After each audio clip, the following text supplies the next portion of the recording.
Habíamos hablado anteriormente de los sentimientos, de la condición humana, de la formación de la conciencia moral. Hoy toca la familia.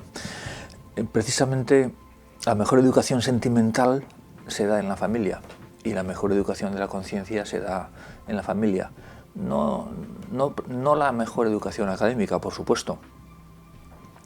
De la familia se ha dicho que es el mejor y primer ministerio de sanidad, el primer y mejor ministerio de bienestar social, el primer y mejor ministerio de educación. Si dijimos en su día que el cariño era clave, quizá la clave más importante en la educación, hoy tenemos que decir que la familia es anterior y superior a esa clave, precisamente porque es su condición de posibilidad. No es exacto decir, por ejemplo, que el Imperio Romano fue conquistado por los bárbaros. Más bien, el Imperio Romano se disolvió cuando la familia se disolvió y cuando, como consecuencia, la natalidad se hundió. Eso tiene mucho más que ver con el hundimiento, con ese gigantesco proceso histórico, aunque las causas del hundimiento del Imperio Romano son muchas y concurren. Cuando digo muchas, la última tesis que se ha realizado sobre este tema por un alemán reúne más de 200 causas. O sea, no es un acontecimiento sencillo de estudiar. Y la familia, como digo, su hundimiento es una de las causas principales. En ese sentido, el paralelismo con nuestra época, por lo menos en los países occidentales, es bastante inquietante. Aunque siempre se puede frivolizar. Groucho Marx dice que el matrimonio es una institución para el que le guste vivir en una institución. Pero claro, a Groucho le podríamos responder que el aire es respirable para el que le guste respirar. O sea, no se puede ser tan frívolo. O Chesterton a Groucho le diría que los que hablan contra la familia no saben lo que hacen, porque no saben lo que deshacen. Si la crisis de la familia puede hundir imperios, puede hundir países, puede hundir sociedades, yo diría que antes afecta, y más dolorosamente, a las personas, a personas concretas de carne y hueso. De hecho, cuando una familia se rompe, pues son varias las personas, o muchas, las personas que se rompen. Para realizar su tarea propia, la familia necesita estabilidad. Hace años, dando clases de ética o bioética en una facultad de enfermería, el conserje me contó que antes de ser facultad de enfermería había sido orfanato de la Diputación. Y me dijo que había observado, él ya era conserje, cuando era orfanato, y había observado algo muy curioso.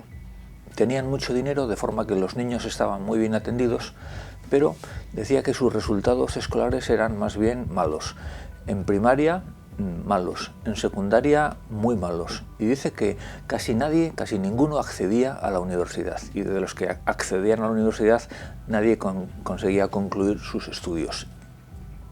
Cuando me lo contó, yo pensé, esto tiene una lectura muy precisa, y es que cualquier curso académico no deja de ser una carrera de obstáculos que puede ser muy fuerte. Y si no tienes un apoyo detrás, un apoyo natural, que son tus padres, constante, no lo vas a conseguir, o es muy difícil que lo consigas, pero desde luego el Estado no puede sustituir a lo que hacen tus padres. Decía que la familia necesita estabilidad y que naturalmente pide estabilidad, y subrayo naturalmente porque eso es así de acuerdo con los sentimientos naturales de sus miembros más débiles. O sea, el niño naturalmente lo que pide es estabilidad. Y el niño a duras penas soporta la separación de sus padres. Hace años, cuando empecé a estudiar estas cuestiones, preguntaba a psiquiatras y a psicólogos y inocentemente les preguntaba ¿quién sufre más en una separación, el marido o la mujer? Y todos me miraban con cara de asombro y me decían, bueno, quien sufre más son los niños, y luego, pues por supuesto, los padres, ¿no? Pero primero los niños. A pesar de todo esto, hoy nadie puede negar que vivimos Estamos inmersos, al menos en nuestros países occidentales, en una especie de guerra mundial contra la familia. Una guerra alimentada sobre todo por el feminismo radical. Y yo sé que esto que estoy diciendo es muy fuerte, pero también sé que es evidente, o sea, es muy difícil negar estas palabras. Simone de Beauvoir, la compañera de Sartre, autora de El segundo sexo, un libro canónico para el feminismo, por lo menos para el feminismo radical, enumera en su libro las principales batallas de esta guerra contra la familia. La primera batalla es contra el matrimonio, del que dice que es una trampa de la que hay que liberarse por medio del divorcio. La segunda batalla es el hogar, del que dice que es una cárcel de la que hay que salir cuanto antes fuera y trabajar fuera de casa. La tercera guerra o batalla es la batalla de los hijos. Los hijos son una carga insoportable. Entonces para eso tenemos los anticonceptivos para intentar evitarlos, y si los anticonceptivos fallan, pues para eso tenemos el aborto, que se recomienda vivamente. La cuarta batalla serían las relaciones sexuales completamente libres y la recomendación del lesbianismo y la homosexualidad. Hasta aquí Simone de Beauvoir, el resumen de ese libro emblemático. Lo que ella preconiza ha llegado al extremo con la ideología de género, tan antinatural como peligrosa. Un auténtico atentado contra la biología y contra el sentido común, que nos recuerda aquello de que Dios perdona siempre, los hombres perdonan algunas veces, pero la naturaleza no perdona nunca. Todos los años suelo preguntar a mis alumnos: ¿qué opináis de los diferentes modelos de familia? Hombre con mujer, hombre con hombre, mujer con mujer. Solo una vez en muchos años un alumno me respondió y me dijo: oiga, esa pregunta es tramposa, porque eso es como si usted nos pregunta que qué opinamos de los diferentes modelos de triángulos, los de 3 lados, los de 4 lados, los de 5 lados. Y yo le dije: de acuerdo, pero yo puedo preguntaros qué opináis de los diferentes modelos de triángulos. Y me dijo: no, porque no existen modelos de 4 lados ni de 5 lados.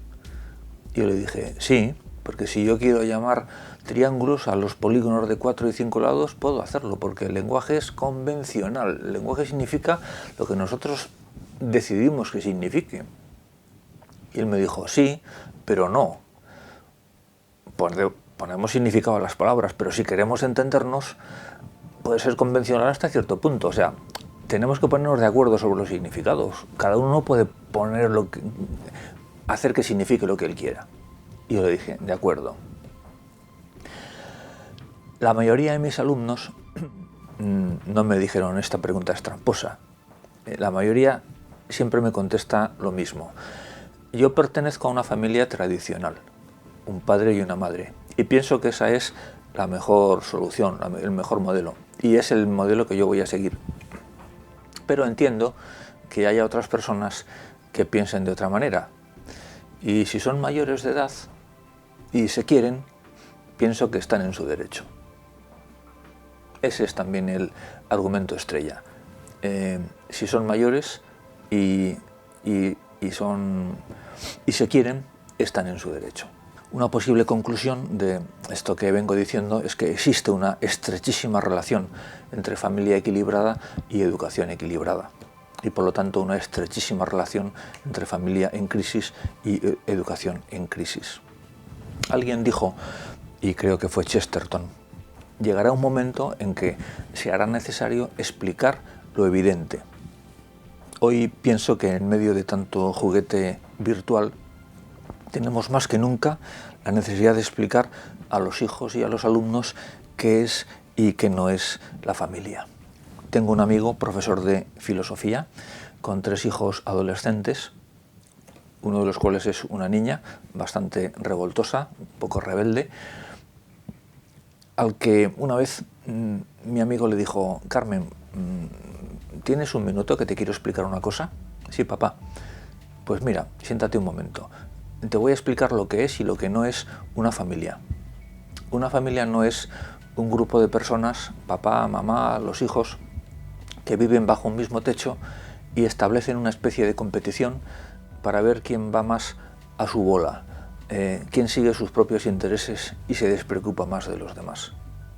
Una familia es un grupo de personas, un padre, una madre, los hijos, que viven bajo el mismo techo y establecen una especie de competición a ver quién se sacrifica más por los demás, a ver quién tiene más detalles de cariño por los demás. ¿Me has entendido, hija? Sí, papá. Esta explicación llevó lo que me ha llevado a mí contarla ante las cámaras, menos de medio minuto. Es una explicación perfecta, no hizo falta enfadarse, no hizo falta gritar.